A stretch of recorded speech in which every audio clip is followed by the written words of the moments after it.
you copied it? No. Here, are you here for the club? I am. Here.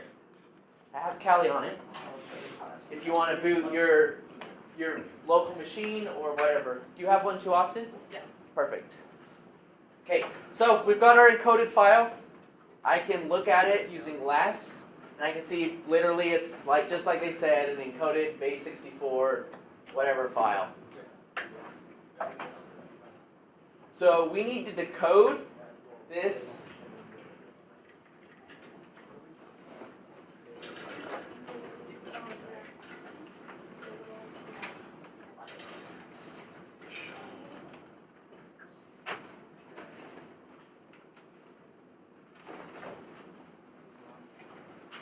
So go ahead and decode it. I will give you the tool to go ahead and use to decode stuff.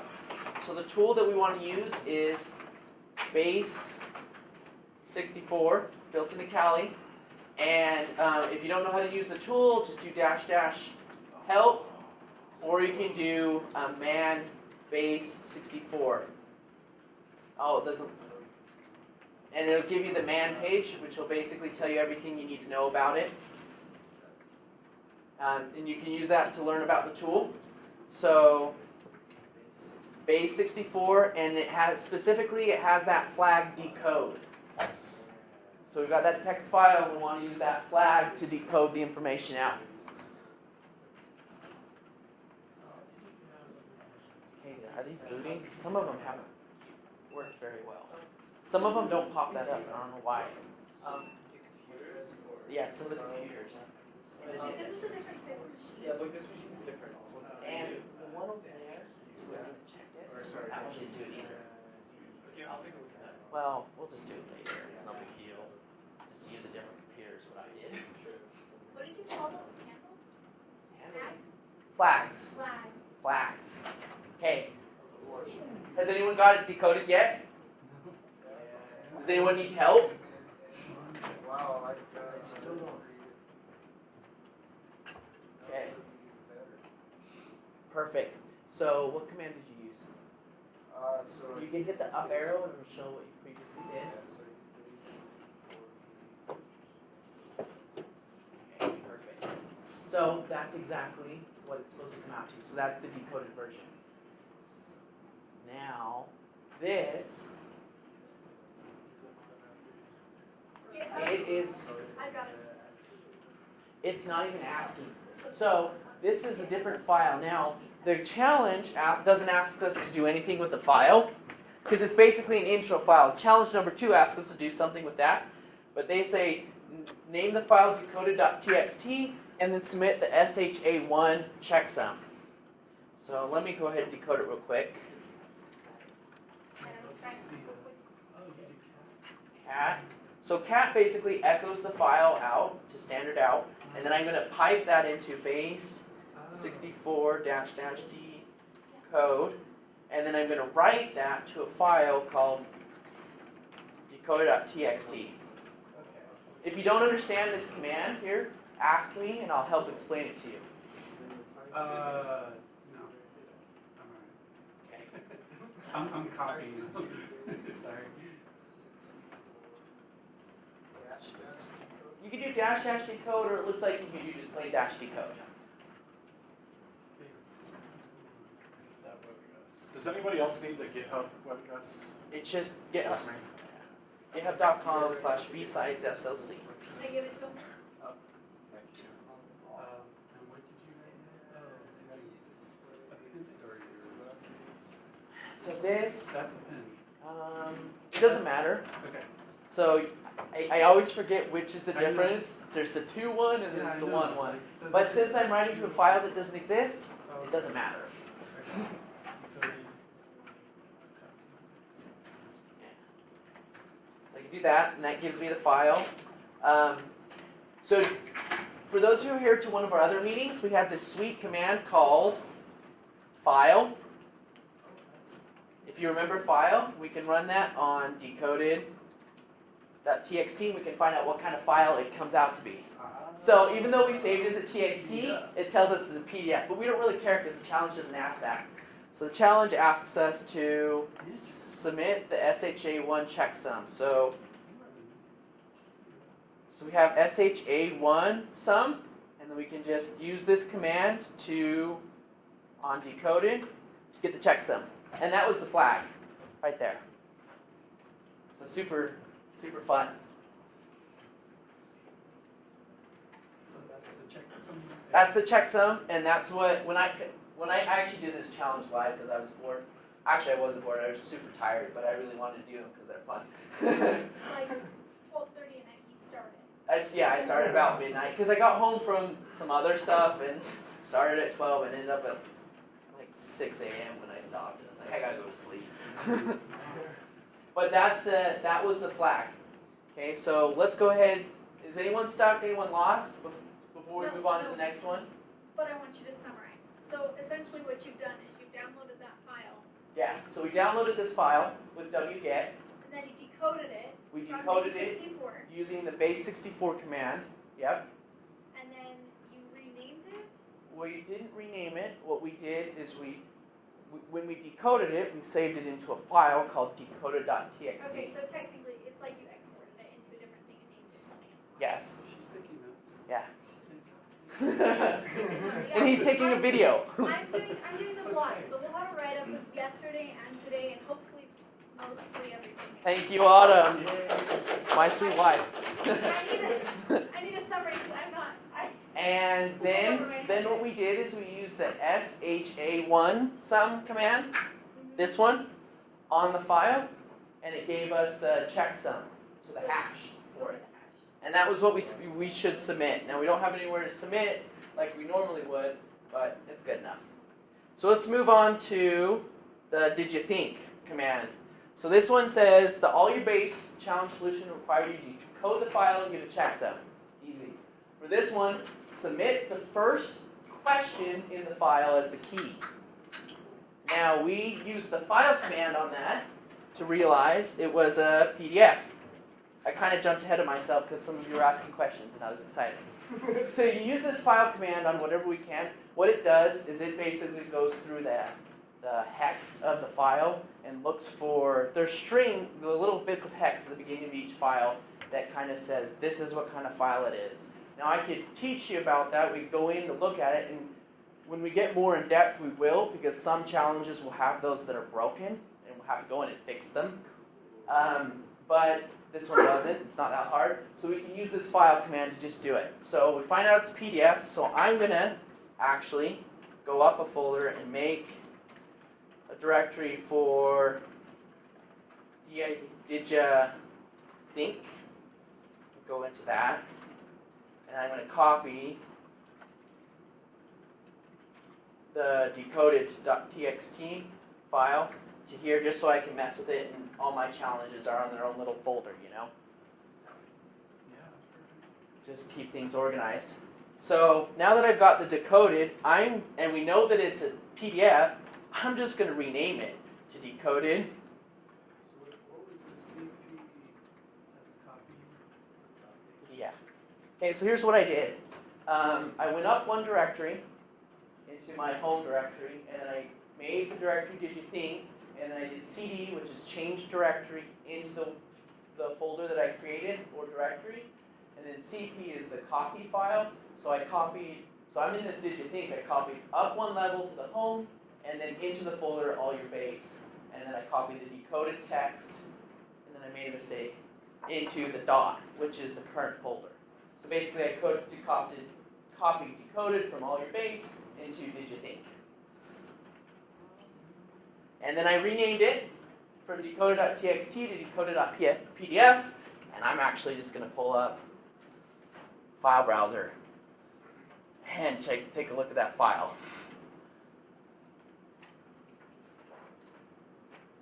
So you do decoded.txt and then space, then, right? Yeah. So basically, this is the move command. So you're moving decoded.txt to decoded.pdf. It's a rename command, but they call it move. Stupid Unix sometimes. You're awesome. And then they have us just basically submit the first question, so we can go through that PDF and see if we can find a question, which is a little bit obvious, because the answer was, who'd have thunk? Now, this one actually took me a long time to solve, because I copy and pasted this phrase, who'd have thunk, and it didn't work. I actually had to type it out. So if you think you've got the answer, but it's not, try Is it. it a PDF or a text file that you opened? I opened the PDF. So you should see, you're in the all your base folder. Uh-huh. Go into the one you created, Did You Think? That's where you're doing all your stuff. So Is BSides similar to DEF CON? So yes, so Utah has 3 conventions that are similar to DEF CON. BSides is one of them. We did that one at the beginning of March. You want to see Then they have Open West, which is in July, and then we'll have that was here last year, but it's in Sandy this year. And then we have St. Con, which is actually in the Utah Valley Convention Center in Provo. Super nice because it's close this year. That's in, I think it's in like August or September. No, it's in October. I'm gonna look. That's gonna bug me. Sorry, I don't want to sidetrack. Okay. Anyway, so we submit the first question in the file is the key. The hardest part on this challenge is figuring out what kind of file it is, but we know about the file command, so that makes that one easy. I thought all files in Linux was text files. Okay. I mean, you can view all files as text files, but it's the Oh. same as in Windows. Oh, okay. I didn't realize.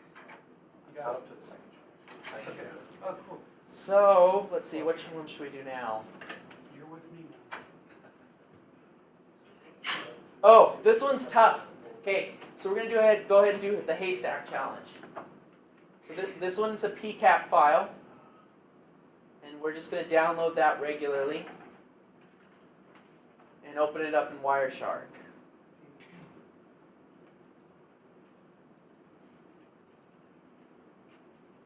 Haystack? Haystack, yeah. Okay. Sorry. Oh, I remember this one. I don't remember how I solved it, though. So you just download it. Just click on it. Yeah, just click on it and save it. So this one, I kind of walked you through the other challenges. This one I want you to spend 5 or 6 minutes playing with it and shoot stuff at me and help me figure out how to solve it. Because I remember I solved it, but I don't remember how I solved it. Like, I really don't. So let's see if we can figure it out together.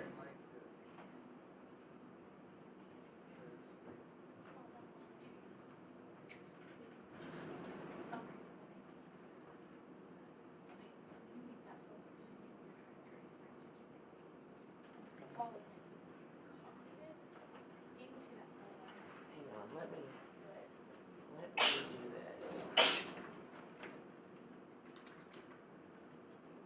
This is the history of all my commands that I have ran.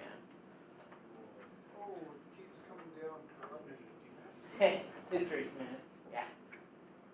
And I'll start it recording my screen session from now on too. I haven't done that yet. Just hit OK. Mine did the same thing.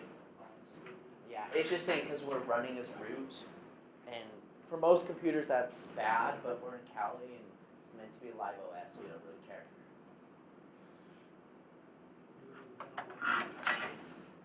Just you can't download from this address because this server is down, so you actually have to download from that. Oh, and then you just raw. And literally, it'll probably pop up and just hit save. PCAP. Save as? Yeah. No, no. We can't do that because what that is it's an HTML file. It's a web page. Just click on it, bring this to the web page, click raw, Oh, okay. and the raw file will either show if it's a text file or something, or it'll pop up for you to download. So just download it and open it up. Was 19 a mistake? Hmm? 18 and 19 were mistakes. Or did you really 17 was a mistake. 17 was a I mistake. forgot the period. Okay, and what's just list directory. It was just showing them what was in the folder. It's not important. Okay. Oh, sorry guys. Okay, how far are you? I'm working on the first one. Okay, you're actually on the second one. Oh, the second, yeah. I walked in there. Okay. Yeah, the second. If you're stuck, like bug me up there, and I'll come back and help you while we wait for everyone else. Yeah, so what I caught coming in is that we need to use base 64. Yeah, so this is a sweet command for decoding base 64.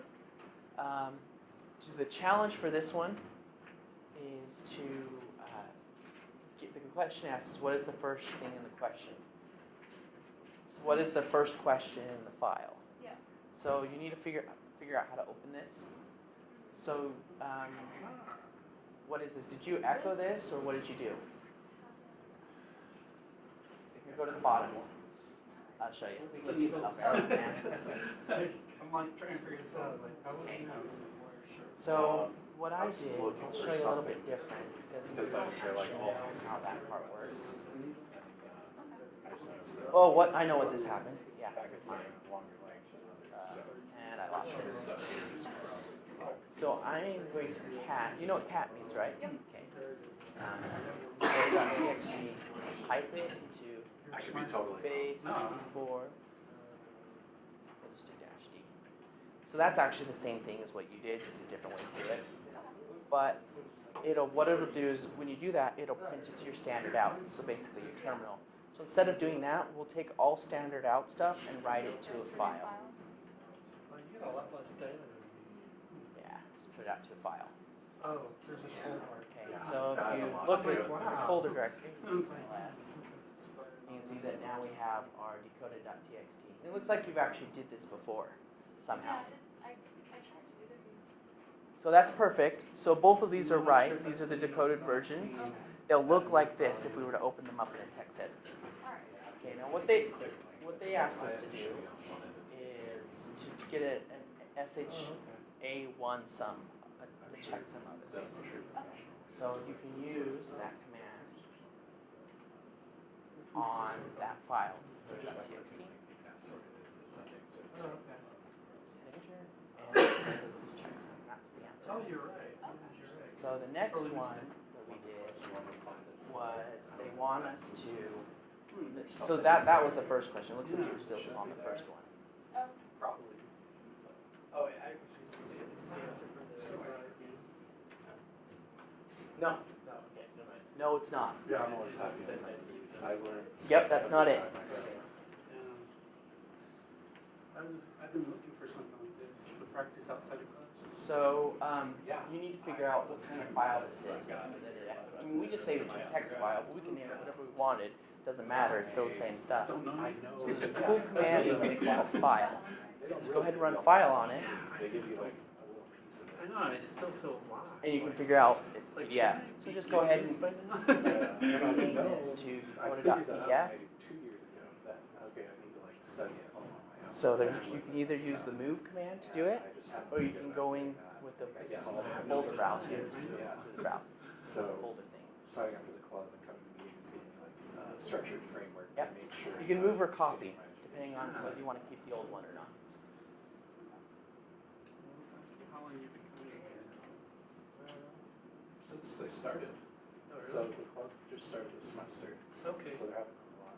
okay. Yep. So I just learned about yesterday, I got the email. Now you got the PDF. So you need to open the PDF. I don't know how to do that from the terminal, so you can just open up the folder browser. Nice to meet you. Sorry about the cold. Warm heart. What's your And major? it opens the IT, PDF, network security. and the first question is who thunk, and that's the answer. I still feel like So the next challenge is I'm lost. we're I'm on always going PCAP. to tutoring center. So just it's a PCAP file. Man, Just I can download the figure it PCAP out. file and open up the Wireshark and see what you can find. Ah, there's a couple yet. Okay, so you guys stuck yet? Oh, really? Okay, what have we got? What's inside of the Been PCAP? over there, but I probably should have been there. Sorry, what was your question? Are you stuck? No, actually, he helped me notice the I needle. think I found the needle. Okay. It's the extra long. Yeah, you got it. Okay, so we have got a bunch of packets, and they're all the same. I don't know how many of you have opened up Wireshark before. better question, who hasn't opened up Wireshark? Raise it really high so I can help you better. Okay, you three. Yeah. Perfect. So about half of us have never used Wireshark. What it does is we can get a recording of packets as they go over the network. Now, CTF people say, okay, we want to hide stuff in this network traffic for you to find. They also sometimes are very particular about what kind of traffic they record. They don't just record everything so that we don't have to dig through as much stuff. Now here, they have recorded a specific type of packet. I'll kind of show you how Wireshark works. So just watch the cursor, because I don't have a pointer.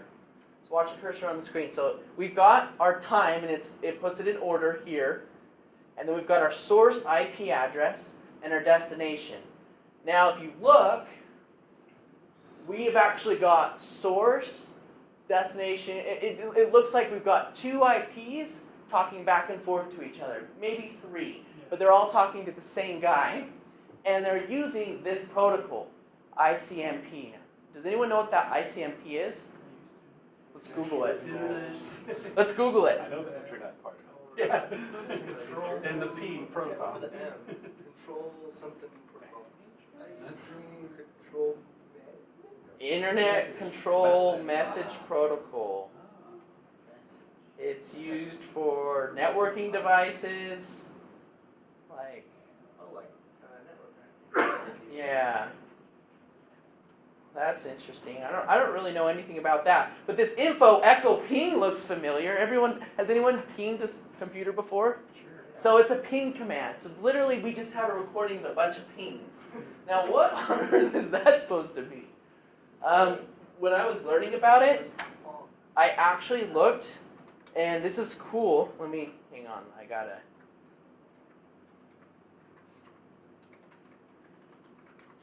Okay. When I looked, you can actually do a VPN over ICMP.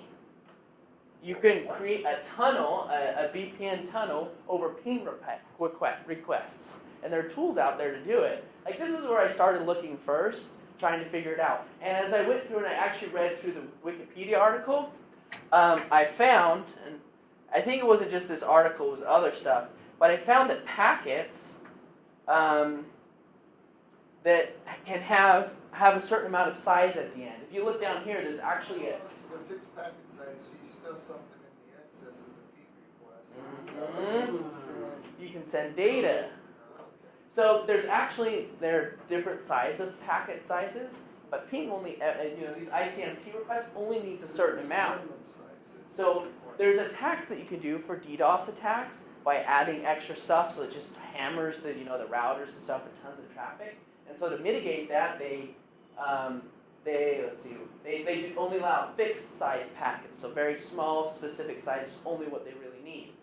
But the ones that we have aren't fixed sizes. I mean, if you look, they're different. And in here, in Wireshark, we can actually look at the specific packets.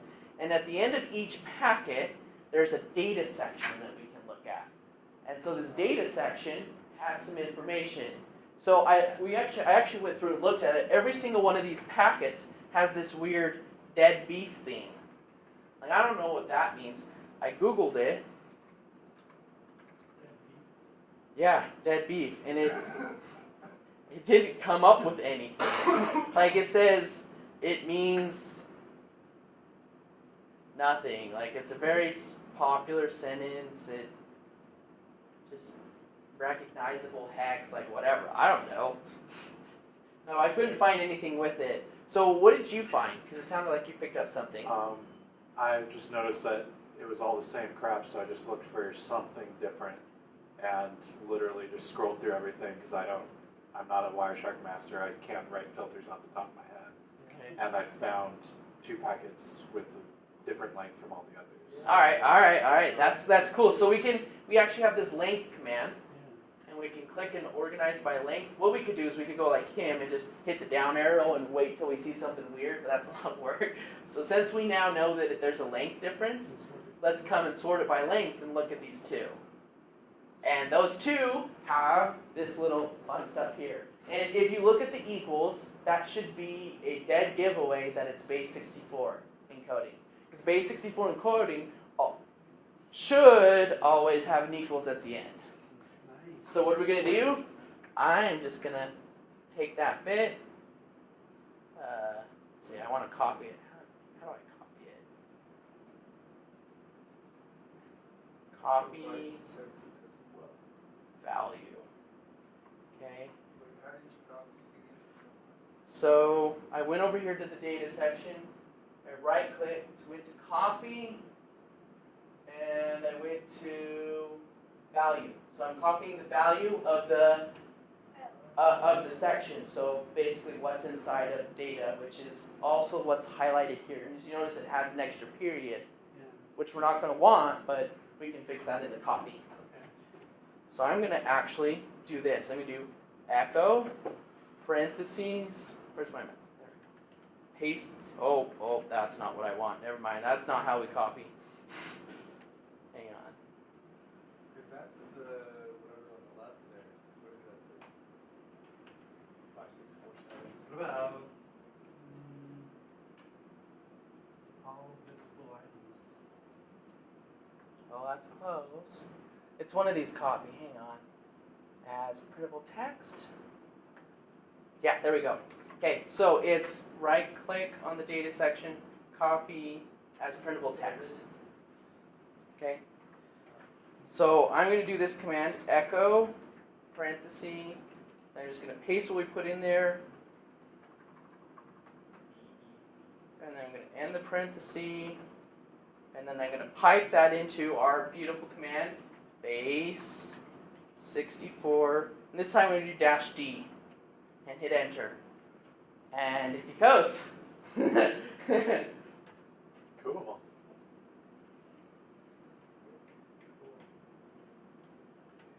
Is anyone stuck?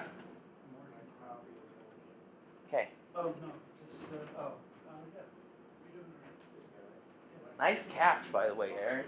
That's Thanks. sweet. Yes. I wish I could say I wrote some sweet filter to find it. Actually, just so. I did something a lot worse, I remember, and it wasn't very pretty. Yeah, Like, I remember I took all the bytes and I echoed them all out, and then I was like looking at them and I was like, wait a second, what the heck? Why is this one huge? Cool.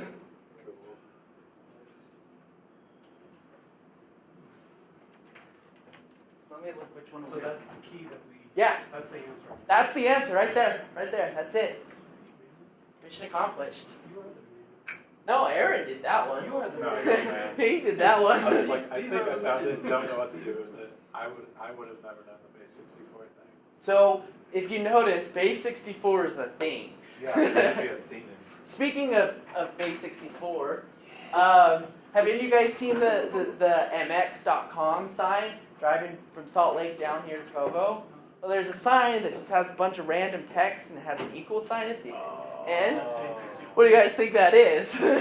Yeah, it's base 64. It's actually a challenge that they put up for recruitment, Oh, and okay. I solved it. And a couple. Did you solve it too? Yeah, you solved it too. And they invited me to dinner because I solved it. How are you So guys I think going? it was like only the first 100 people that saw it, because I didn't get an email. Dang. They didn't respond to me. I don't know. What but- kind of dinner? But it was fun. It's man. communal. It's the It was pretty communal great. in Okay. Do Provo. you live Place in is an apartment? pricey. Delicious. Yeah. Do you Well, have multiple like roommates and stuff? Yes. Do any of them code? All of them. And I It shared it might with all be- of them, and they're like, nah, I couldn't do it. Well, it might be that, I mean, they only take it from your, I don't know, that one IP address can do it, so somebody else solved it So, before you. That could be it, but we sent an email. It's all coming from Gmail's IP, not ours. I don't know. Would the key Your wife doesn't sound like typically an be in the architect. request? I know.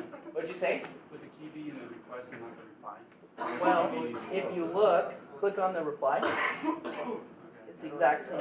Oh, okay. It's the exact same thing. It just Oh. replied it back. Oh, yeah. Okay. So did everyone get this far? Yes. Is there anyone stuck behind? Okay. Let's see if we can help you get there too.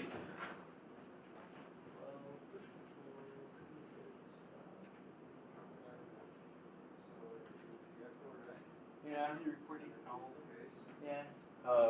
Almost all. Really? Yeah, I'm just.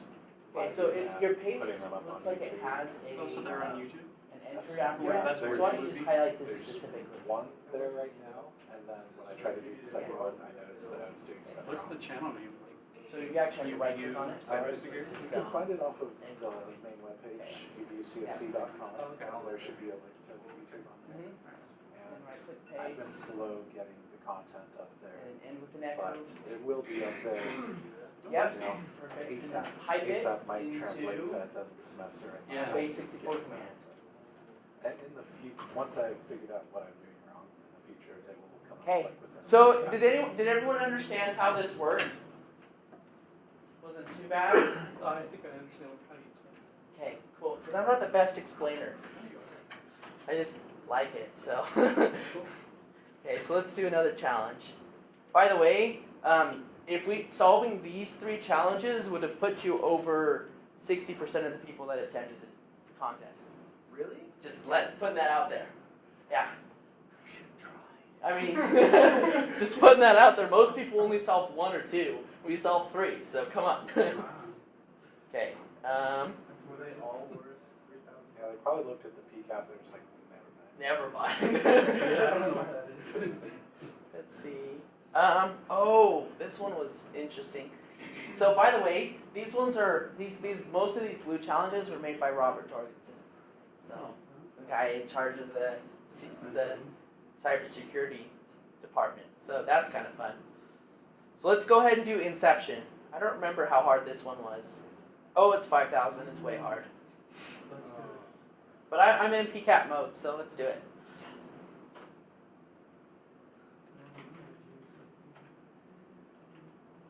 Okay, cool. So this is a more normal PCAP because it has multiple types of packet captures. So go ahead and play with it a little bit. I'll show you a quick little thing that will help you a lot. You can right-click on a packet, hit follow, and then TCP stream. And that's a sweet trick that I learned Googling, and that'll help you with this challenge.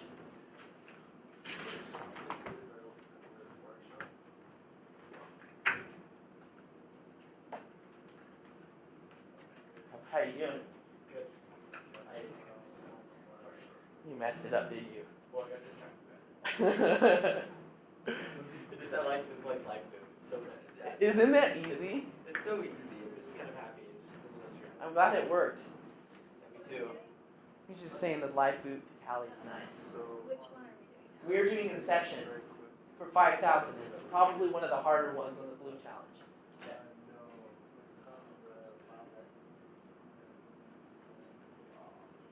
We're trying to find something different about it. Basically, we're just trying to find the key, Oh, the key. the answer, and it's not always right there.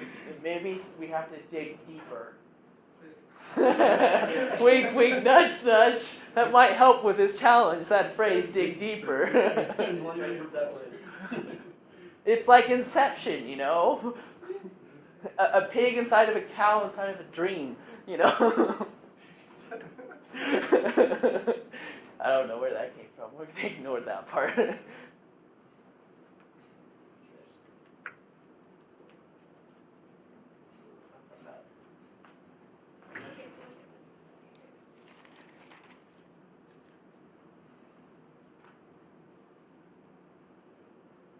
Stuffing in. Make sure you put it's in the data section. So that was the hard part, was you have to dig until you see the data section. Okay? Okay. He didn't read the rest of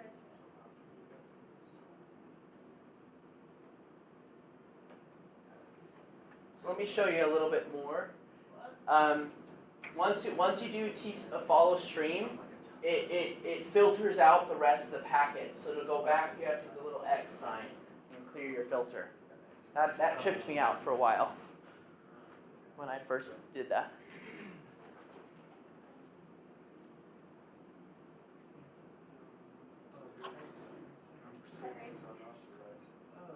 Base 64 decode. And yes, that's it.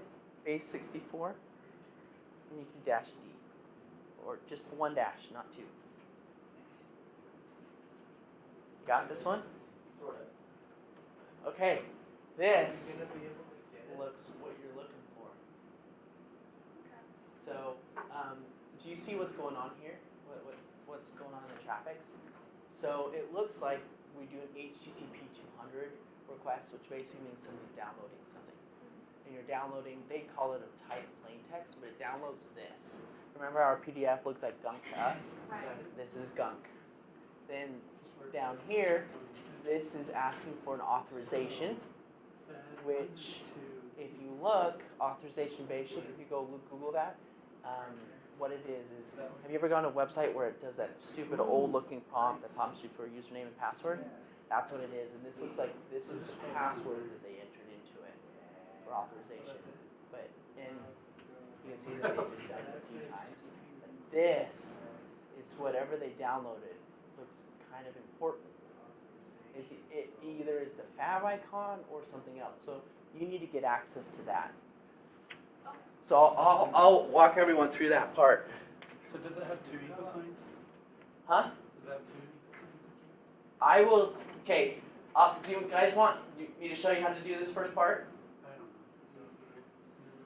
know. Not yet. Okay. Unless we don't have time.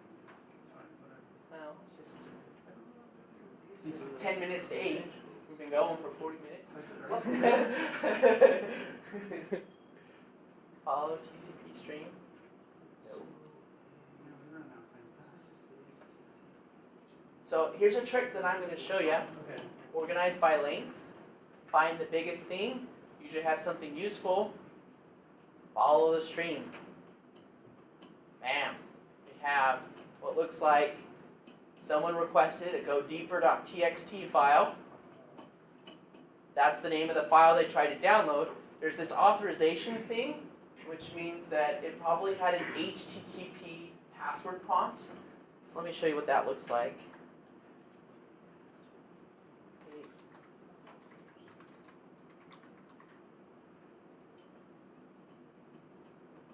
Kind of looks like this. You seen that before? Oh. Yeah, so that's one of those HTTP passwords. So they entered in this password, which we could probably decode because it looks like base 64.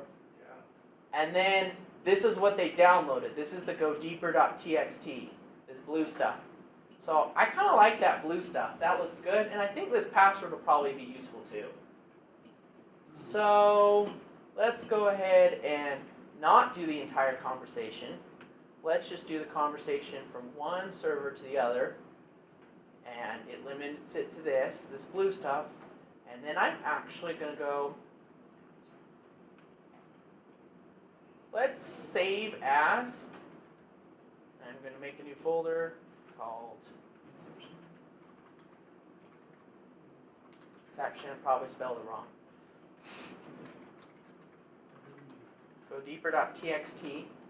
So I saved that, but remember it had the entire all the extra stuff, so I need to clean out that extra stuff.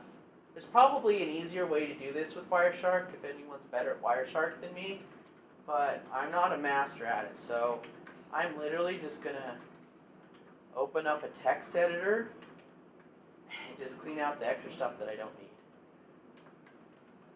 So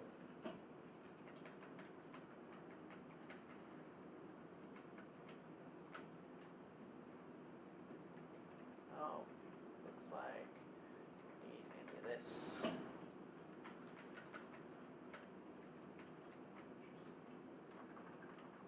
Like I said, there's probably a better way to do this. Oh, I remember there is. Let me show you the better way. I remember now.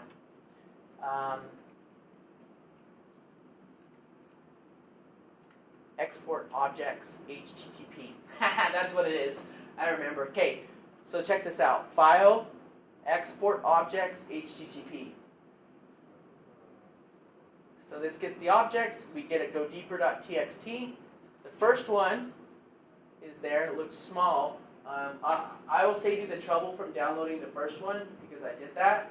And what it is they tried to do they tried to download it twice. The first time they downloaded, they inputted the wrong password, and this is basically an authorization denied. The second one is the one that we want, so I can save that. That's easier than what I was doing before. So export object HTTP. Yes. Okay, let's go ahead and save that. So I'll put up the Save all. file, export objects, HTTP. Can you save all? You can, Or no, just save the biggest one? just save the biggest godeeper.txt. Okay, awesome, thank you.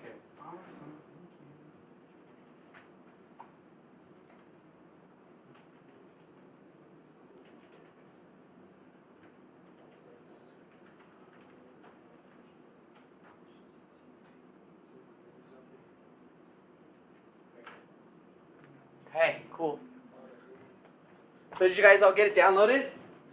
Has anyone figured out what kind of file it is yet? It says it's a TXT, but I don't believe it. Because TXT files you can actually read, you know? Is it GZIP? I don't know. Let's look. What command do we have that tells us what kind of file type it is? File. Go deeper. That was useless.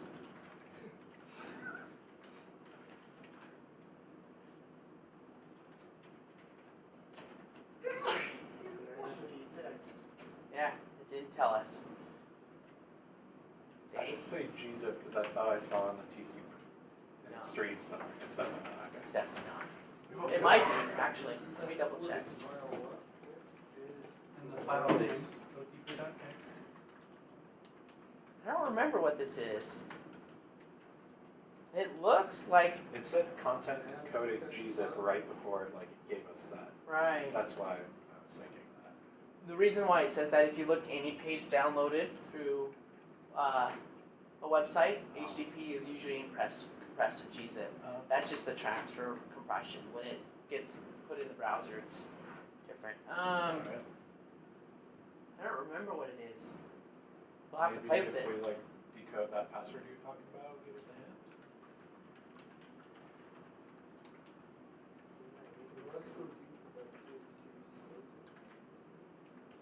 Oh, hey, look at that. What do you guys think it is? Oh, it's our good old friend, Base64. It never fails. Check it out. So I just did the decode command. I echoed basically the file, and I've got a bunch of stuff, but at least it's saying things that make sense now, right? It's got some real words. Oh, okay. So let's take that godeeper.txt, which actually is the file command was right. It was just a legit text file of a base64 encoded string. So we need to take that string, echo it out to standard out, then take the standard out, pipe it into base64 decode, and then let's save the stuff that it outputs to, I don't know, what should we name it? What should we name it? What do you think? Oh. Godeeper decoded. Yeah, let's do that. Go deeper. God. Decoded. Okay. So we've got it, and I'm going to run file on it now. It's a PCAP, guys. We had a PCAP encoded inside of a PCAP. Interesting. Okay. So I guess I'm going to rename my godeeper.decoded to godeeper.pcapng, because that's the format, pcapng. That's inception-y. Surprise. Surprise. Okay. Okay, so let's take a look at the second pcap. We've got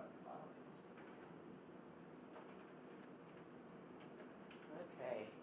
Has anyone got the second pcap open? yeah. Anyone not?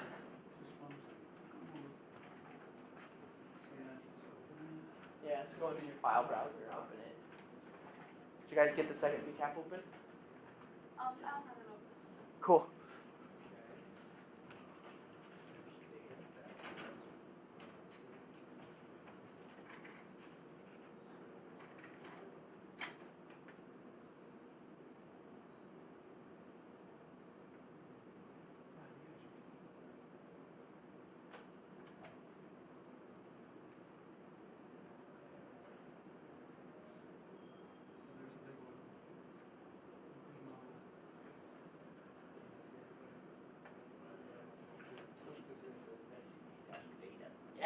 I know, right?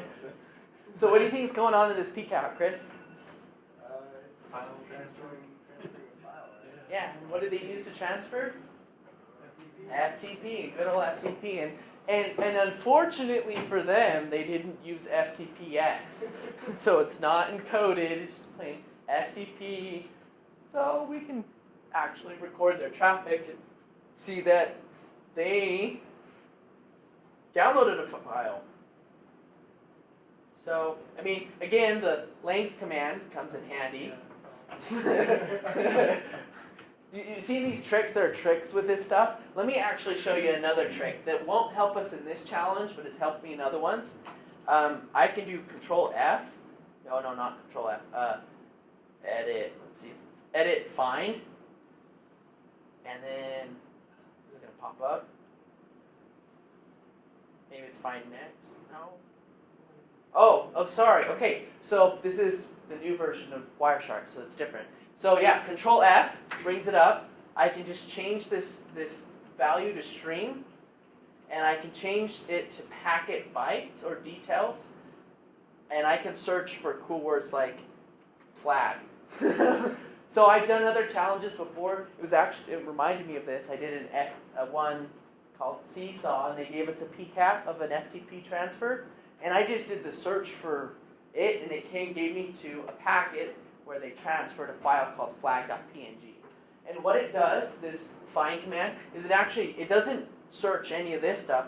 It actually searches these bytes, the raw bytes of what's transferred for, since we set it to string, text, and since we set it to packet bytes, it's searching the bytes. We can have it do other things, but just searching for that kind of stuff is pretty easy. But we can do, let's cancel that, do file, export objects. Can we do this? TFTP, file, HTTP objects, no. Yeah, too bad. But we've got this thing here, which is actually the raw stuff that we need. We just do follow, TCP/MP stream. That's exactly what we need. So save as. Exception. I'm going to name it level2.text. It's really not a text, but I'm just going to name it that. I don't even know what it is. So what am I going to do to figure out what it is? File. Okay. So it's a BZIP2 compressed file. I don't remember how to do BZIP2, so good old Google comes to our back pocket. How to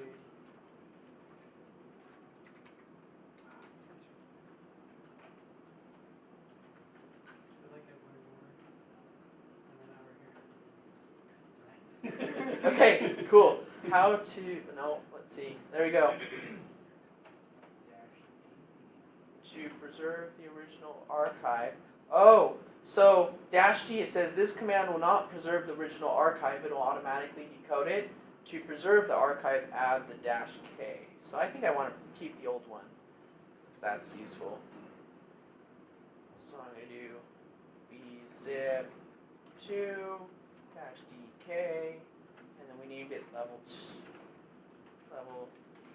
Oh, it's not going to let me do it.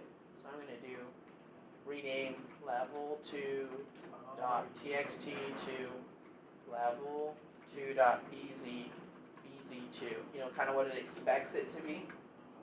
And then do bzip2 -dk level2.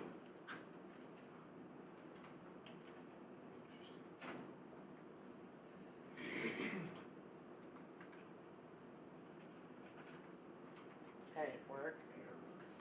That didn't work.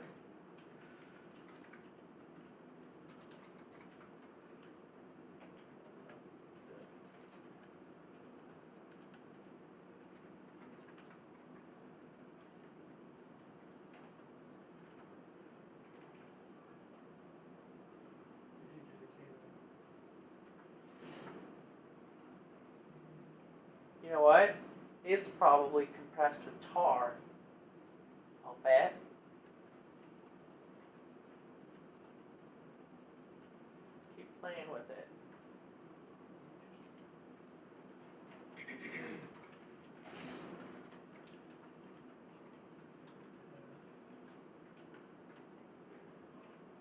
Nope. Tar, XVF. Isn't there like an XZY? I don't remember. Let's keep playing with it.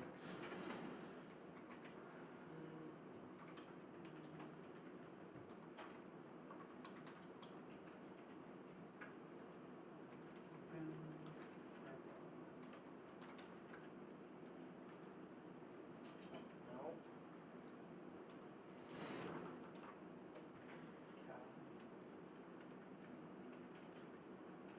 You shouldn't be using Kali. I'm just having fun. Don't mind missing some.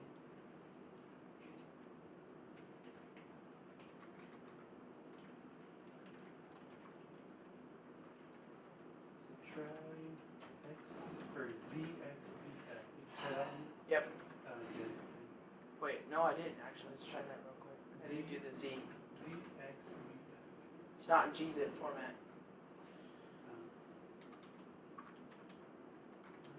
Do JX.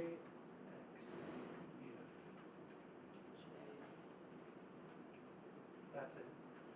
JX. Sitar. JXVF. And then dot tar dot B.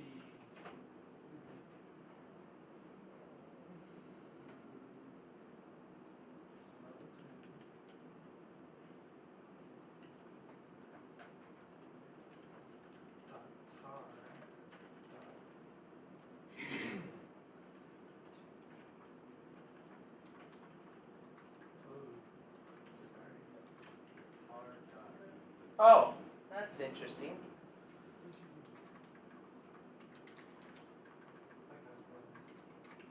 Okay, you're at some fun. Nope.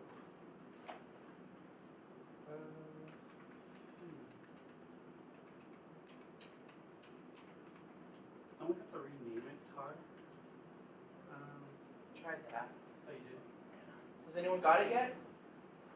Nope, me neither.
You know what we did spell? Is it, do we have to spell the whole word? Is it BSidesSLC? I don't know. Trying to figure it out. So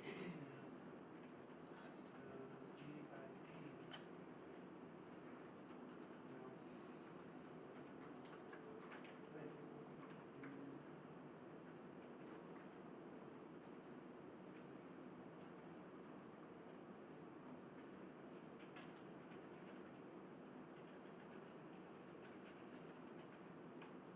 No. Oh, that's interesting. What's those M's? That should be there.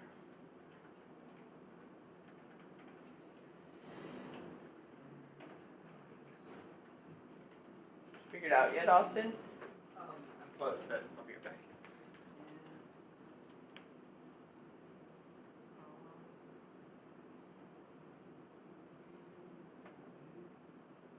I know I can do this.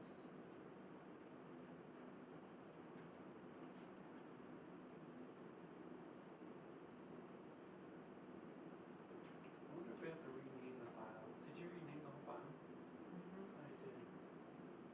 To tar. Go ahead and give it a shot.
You're gentler. I'm sorry. Is that what you said?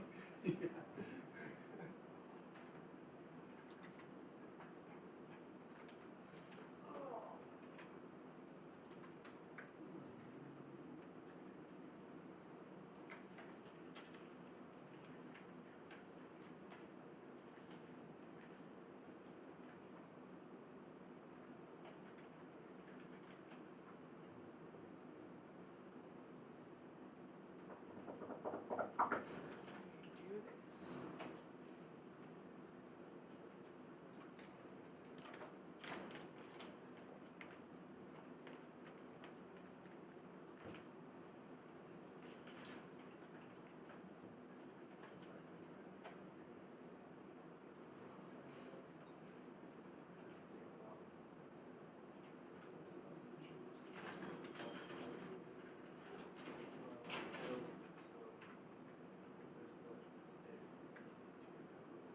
Aha. Got it. Okay, let me show you how it works. What? Yeah, I got it. Here's the problem. The packet that we downloaded had some extra stuff. So let me show you what I did. And this is the better way to do it. See, this is what you get for not learning Wireshark. Okay, so go to the FTP data. Come down here to this data section, because as you look, there's actually extra information that the packet carries, not just the data. And so you right click, you go down to this data section, right click, export packet bytes, and then you can name it level2.bz2. And then once that's done, you can decode it. Level2.bz2. So I'm going to remove my tests. And let me show you the command where I did it. Right click, export packet bytes. Under the specific packet that has all the information. That's what we get for not knowing Wireshark. We all got to play with it for 10 minutes. I don't remember. I think this third level is the last level. Okay. Why, you gotta go? No, I just don't do 100 This reminds you of the challenge that we did at Over the Wire. Oh man, it was never ending. It was like 8 levels of this kind of a thing. That's just too much. Okay, so we got this. It decompressed this file called level 2. When I ran this command. Did everyone get this level 2 decompressed? No? Do you know how to do it? So, let me show you real quick. So we click on the data packet, so we can organize by length, get the biggest packet. Another one? Come down here to this section down here. I did that. Export packet bytes. Save it as level 2.bz2 because we knew it was a bzip file. We looked that up. Okay. So we save it, and then we run the decompress command, the bzip-d level 2. Let me put that up there. So when that does, it decompresses and gives us this file, this level 2, which is, I don't know yet. Let's look. Level 2. It's another PCAP. Jesus. So is an exercise to see how many caps they can Level 2 to level 2 dot png. But we're learning a lot about Wireshark, that's for sure.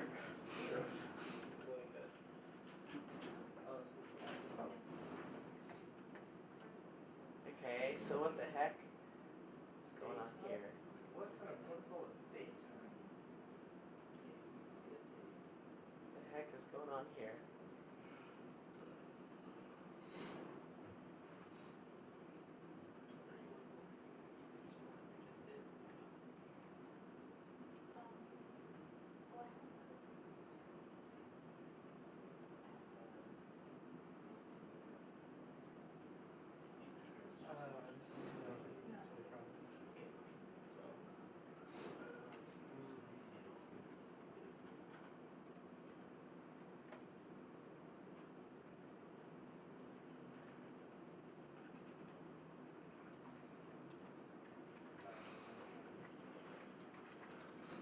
Mike, can you remind me how to decode the BC2 file? Yes. I used the bzip2-2-d and then the bzip file.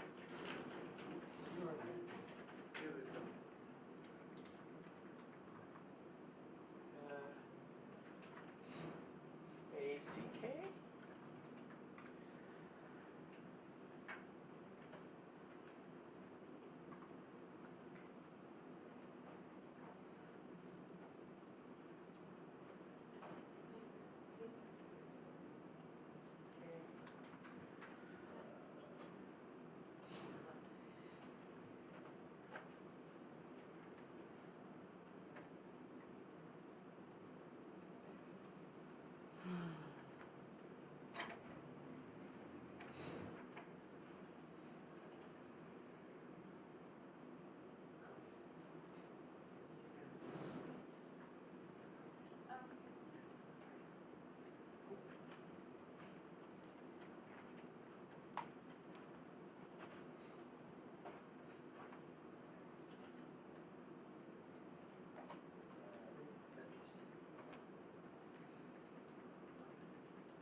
darn it. Squawk.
Useless.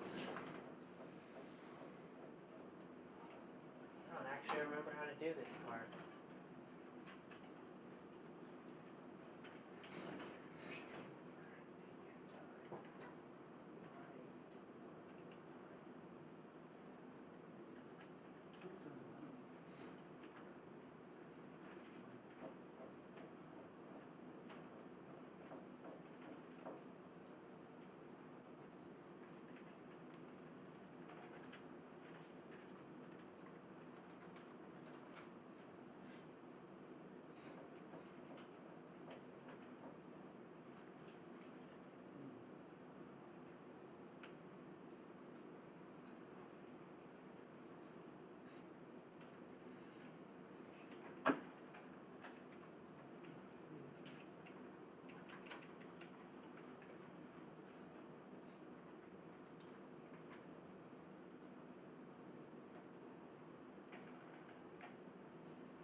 Ah, dang it.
You figured it out?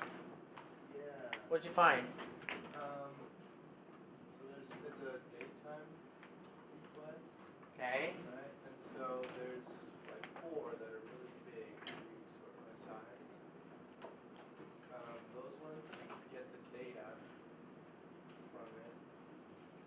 How do you do that? In the like third frame, when you scroll down, it says data, just like we did before. Oh, yeah. Get that. How did I do that? Right click. Export. Exactly. Yeah.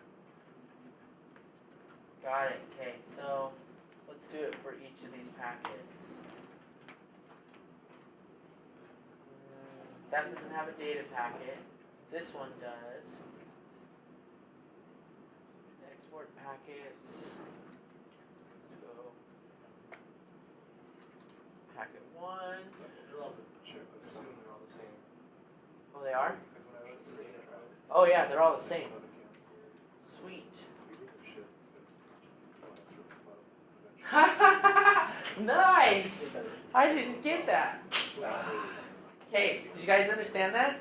It's the same thing we've done all the other times. I just didn't think about it. Okay, so we've organized by length because obviously the bigger packets probably have better stuff. Okay, nice job, Chris. See, this is why working in a team is what it's all about. It's CTF team, you know? Okay, so we've got this data section just like our other ones. And we just do what we've always done. Right-click, export packet bytes. Now for these 4, they all have, you can tell by just clicking on it and going down, down, up. Sorry, click here. That the data section, which is at the end down here, doesn't change between the 4 packets. I mean, the rest of the stuff does, but the data section does not. So we just save that little section down there. Save it as, I named it packet 1, and then I ran file on packet 1 and figured out it was a gzip. Anyways, so I'm done with this. Who's done with this one? Well, let's. When you unzip the gzip, it tells you it's a tar, so then you unzip the tar, So, and it's a text that says the key is not here. So, Yeah. so it should be the top one then. The key is there. They're lying. let's see, packet 1. I don't know. I don't really know if it's there. That's just the first thing I assume. They say it's not here. So let's actually take a look at that. So move packet 1. Let's do packet 1 dot tar dot gz. Okay. Oh, I remember what it is. I'll show you. I think. This is where I get stuck.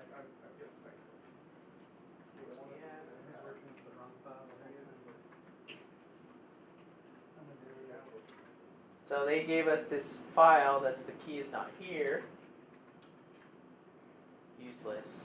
So that's what we got from this PCAP. What was it? Level 2 it was?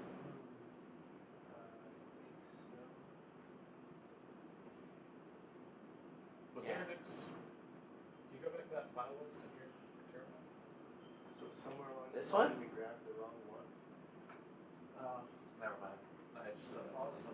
Okay, so I'm going to go back to the other PCAP. Because I remember. Nope, not this PCAP. The Go Deeper PCAP.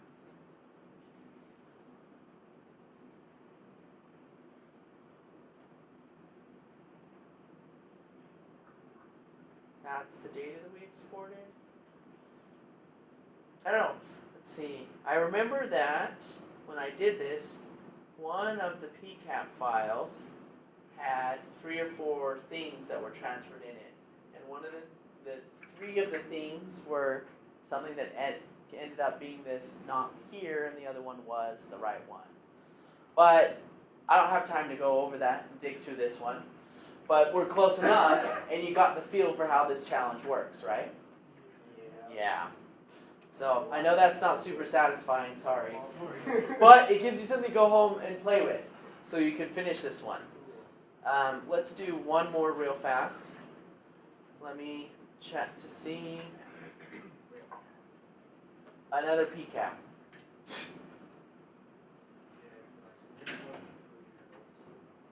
Let me check to see if I've done this one, because I want to do one I've done before.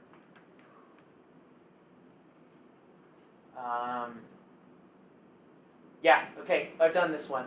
So we're going to do old school. Okay, So this one's actually worth a ton of points. This is 3,000. Yeah, that's why that one's worth 5,000. So if you look at this one, we're just going to go through it pretty fast. But it is a PCAP with a bunch of gopher. I have no idea what gopher is. The challenge says it was a blast from a past. So gopher is a transfer protocol, it looks like. Invented by a team back in 1991. So yeah, so way old. It looks like it was used for FTP and Usenet. Useless. Okay, so nobody uses it anymore. What a waste of time. Okay, so let's go ahead and do what we always do and follow the TCP stream. Okay, so it looks like there's this huge thing that gets transferred. Begins with this and ends. Actually, I don't know if I want to solve this one because I remember this one was a pain in the butt. I wonder if I can do file export objects because that would make this 10 million times easier.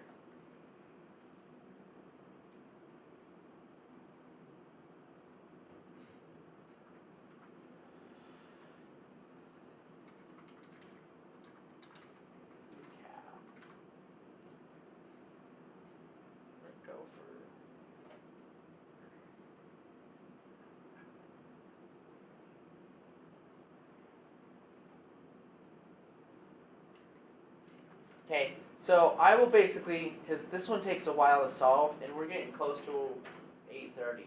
So I'll show you how to get started on this one, so that you can do it on your own. Basically, there are 13 of these. So there are 13 of these, and they're super annoying. Okay, and what you need to do is you need to get all 13 of these files and decode them. So they each begin with this, but have different data. So if we go through, let me see if I can show you how to find the different 13. Follow TCP stream, and you can just switch the streams down here to get each of the files. As you can see up at the top, there's changing, but they're all the same kind of file. So there's 13 of them, and the program that you use to decode them is this one. It's UUEncode. Okay? So these were decoded through this program called UUEncode. The way I figured that out is I went like this. Basically took that phrase that I saw at the beginning and found that it was UU encoding. Okay? So you get all 13. Maybe there's more than 13, but there's a bunch of them. So again, you just filter through these streams. So we did follow stream. You can switch streams by clicking this up and down arrow. And you save. Make sure you go switch here. Go to this right here. So only this conversation, and then save it. Okay. And then what you'll do is use that UU encode command to decode the stuff. Okay, so we don't have this one.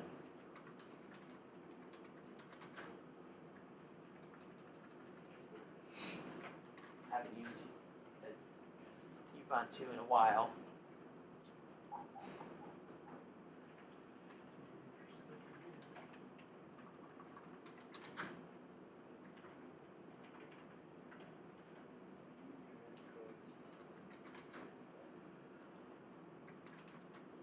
Install, this is Kali. So how do you know that that isn't something somebody stuck in there as malware? So where do you install the code? Good question.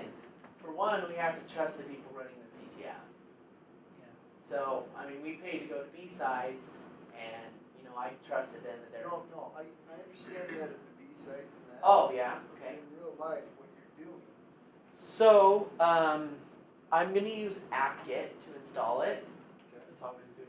And so apt-get isn't going to have viruses. They're community repositories. They're checked by everyone. Oh. they've never had a virus pop up in apt-get before because basically what they do is they take the source code and then the servers, Ubuntu basically, the people who make Ubuntu run the apt-get repositories. So they haven't documented. Yeah, and you can go in and add stuff to those repositories and change stuff if you want to.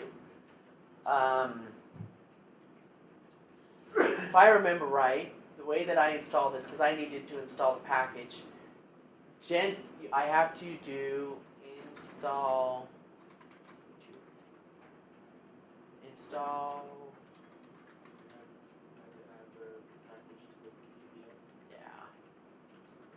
Yeah. Well, not to the PPA. I'll show you. So I have to change the sources for Kali. So I actually went in and added this, the SANA repositories in Kali, and did that. Now, if you're running Ubuntu or something else, you can go ahead and do that. I'm not going to do this because it's boring, and you can text me, and I'll give you my phone number or whatever if you want, and you get stuck doing that. Basically, use that command, decode the stuff, you got what you're looking for. Let's see, I think that's all the ones that I have for today. Most of the other ones I haven't solved myself. Oh, this one I solved. Let's see if they put it up. Yep, okay. Let's do this one. Okay, this is a red challenge. This is worth 3,000. And I remember this one. And you're going to laugh at how easy this 3,000 challenge is. It's red. We're going to go into the red section. We've been in blue the whole time. And then we're going to go serving up flags all day. Then they have the server file. So I'm just going to save. And then I want to improve it. It doesn't really matter where you put it. I'm going to name it server.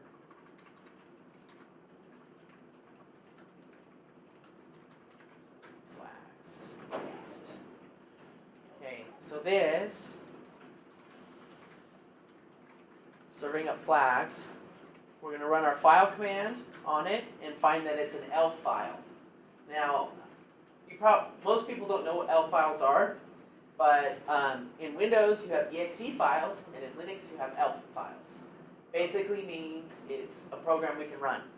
So I'm going to do chmod and give it the run permissions. And I'm going to do that so you can look under the permissions, and now it has an X on it so that we can run it. Then you do /server. Now this is where I really have to trust the people running the CTF, because I have no idea what this, this ELF or in Windows terms exe is, and it could be malware, it could be whatever you want. So don't go doing this unless you trust them. But I trusted these people, and so I looked, and that's what it is. So we can do a bunch of stuff to try and solve this one. See ya. See ya. Okay, but there's a super easy way to do it. Okay, so what they wanted us to do, they wanted us to take this binary and do a binary, a buffer overflow with it. So basically, it tries to access a file. So what's going on is when we run it, our bash, which is basically the type of terminal session we're running, is just saying, okay, this is the error. And the error for this file says no such file or directory. So it means whatever's going on here, this program is looking for a file, and it can't find it. So, I mean, if we've taken C++ classes, the basic beginning classes, they have you read and write files from the computer, and you actually have to hard code the name of the file. I imagine the same thing has happened with this. So we can do cool stuff like strace. Can we do strace here? What about ltrace? No, you can't. So we need to install that. Let's see if we can do that. apt-get. Perfect. So we can install strace.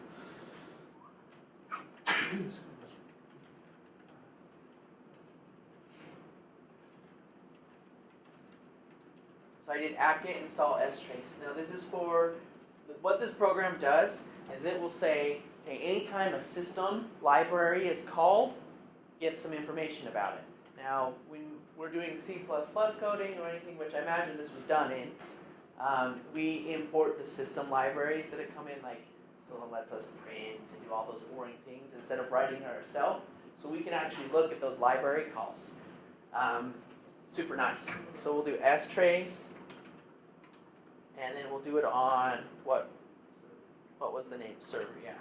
/server. Hit enter. Okay, so that tells us that it's trying to do something. Permission denied. Is that what you get?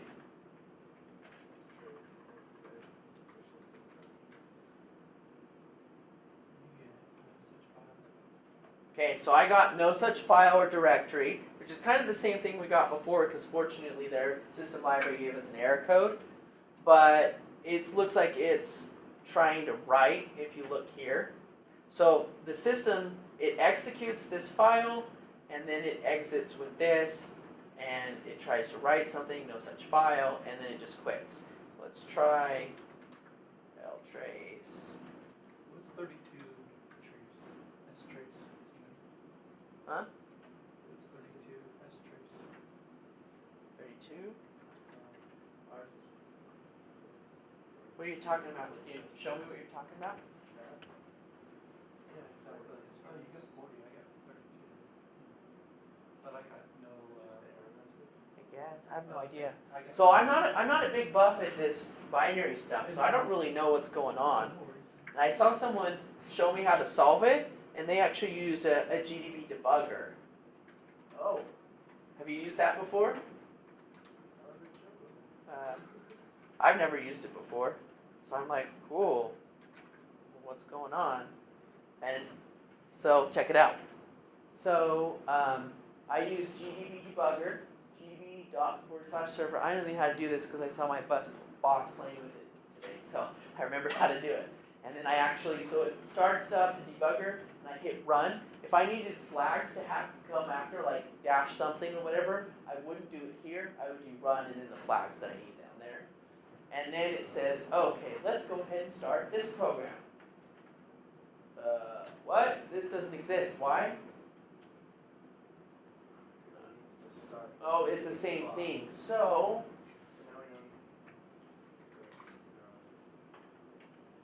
again, I have no idea what I'm doing. Sorting of flags where yours is? Yeah, that's where it is. Okay. So I have no idea. So this is where I got stuck. If anyone knows how to use GDB, this is the right way to use it. To use these tools, strace, ltrace, and GDB to solve it. But I cheated. So I used a strings command. Oh. Okay. So the strings command basically goes through the binary and lists all the ASCII characters and everything. So it's like literally. Let me show you what it's doing.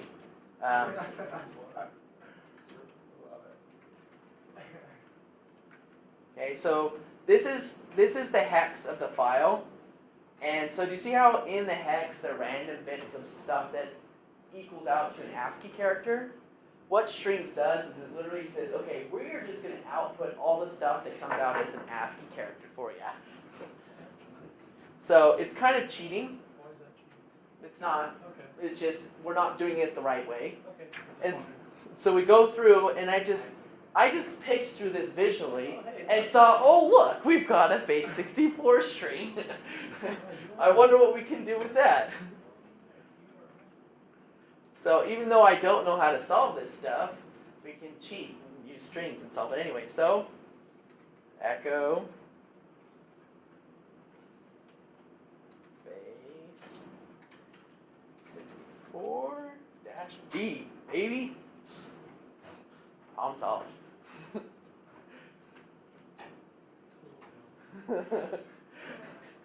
I wish I knew how to do GDB stuff. I think that's something we should go over and learn, because you can't always solve it with strings.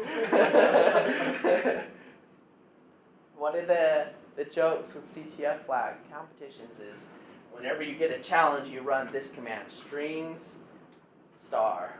So what that does is say every file that you downloaded runs strings on. And then they say even better, you do strings, star, rep, flag.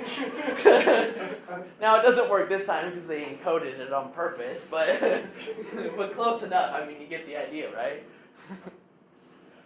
So, anyways, that's how we solved that one, and that was a 300-point challenge. If we had solved the ones that we solved, ignoring the one that we did in Inception, if we just solved those ones, you would have made it in the top 15 people for the whole challenge.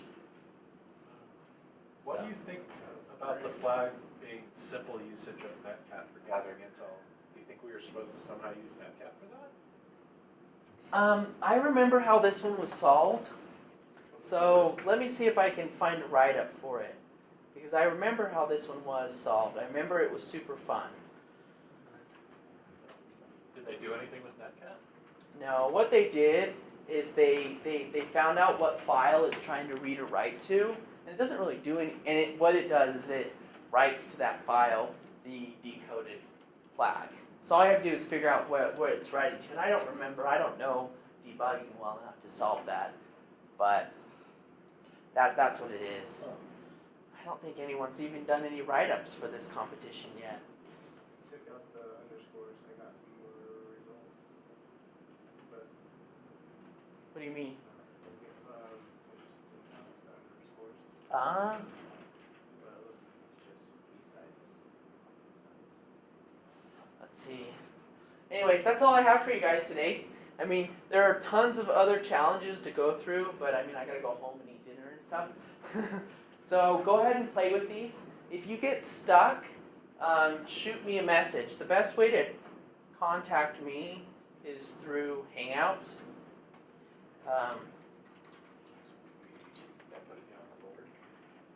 I'll just put it up there.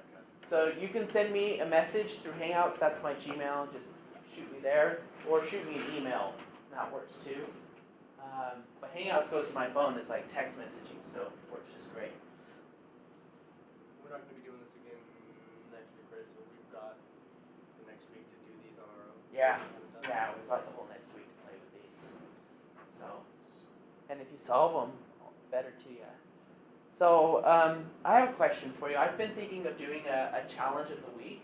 What do you guys think of doing that? Is that too much? How often should we do something like that? I know I'm leaning more towards bi-weekly or monthly. Bi-weekly. I mean, if you ask me at the beginning of the semester, I might feel differently. But at the end of the semester, I'm like, You don't have any homework or finals aren't next week, you know? yeah. Okay, so I said the best way. I'm done for today. Cool. You saw me solve that last one, right? Yeah. Okay, so I'm done for today. I don't have any more. I'm gonna go home. But shoot me a message through Hangouts. If you've used Hangouts before, I'll respond to that instantly. If you've never used Hangouts and don't want to, you can send an email to that too. So it works just fine. Yeah, go ahead and try these challenges. See if you can solve them so that we can kick butt at Open West. I want to show you guys this because I'm super excited about it. This is something I want to do. It's basically these challenges, but for points and for real. So we're doing an intercollegiate capture the flag in Sandy in July, and I'm going to convince BYU to come compete because I want to kick their butts. Like seriously, it's $10 to do it, but I'm talking with Robert, and hopefully we can get that subsidized. It's $10, it's no big deal, but What are the dates? the dates for this are July 16th to July 13th to July 16th. Yes. So what Open West is a security conference. And most security conferences run one of these hackathons or these CTF challenges. And so to actually go to the security conference, it's a lot more expensive than $10. It's $120. Now, if we go in groups of 5, that bumps it in half. So that's worthwhile. But to do the conference, it's a lot more. But they usually do lots of really cool stuff. I really liked. They often have discounts for students too. Yeah, I know that I'm talking. We're gonna do St. Con too, which is in August, and I'm talking to them already, trying to get us cheaper discounts. And usually, what they'll do is if you volunteer, they'll give you a discount, which means that you have to do something for like 4 hours for the conference, and then you get your ticket free. So we'll see what these guys do. I'll have to talk to them, but they have their. Hey, I've been there. That's our school. Yeah, so they actually did this. Last year was here at UVU. That's 136. 2 years. Yeah, I was super upset because they didn't do it here this year because we get it for free if they did it here again. Last year and the year before, UVU students got there for free. Yeah, they're really upgrading their venue to be like huge. Hopefully the attendance increases a lot too. So a lot of the attendees were probably students here who came out of convenience. No, let's just shut down our machines. Yeah, sure. Anyways, so, but we could probably kick butt at this competition. If we win, they have cool prizes for everyone. Unfortunately, here's the sucky part: is it's in teams of 4, so we kind of have to. So we can Spread enter as ourselves out. many teams as we want. Yeah, we can enter as many teams as we want, and there are prizes for the teams who win first, second, third. So wouldn't it be cool if we got all 3 places? Anyways, but even better is we get sponsored, so to help fund research or other activities, which specifically means our club gets money. So our whole DEF CON trip is riding on hitting first. I hope they let us use it for the club. They seem to think it's for a department.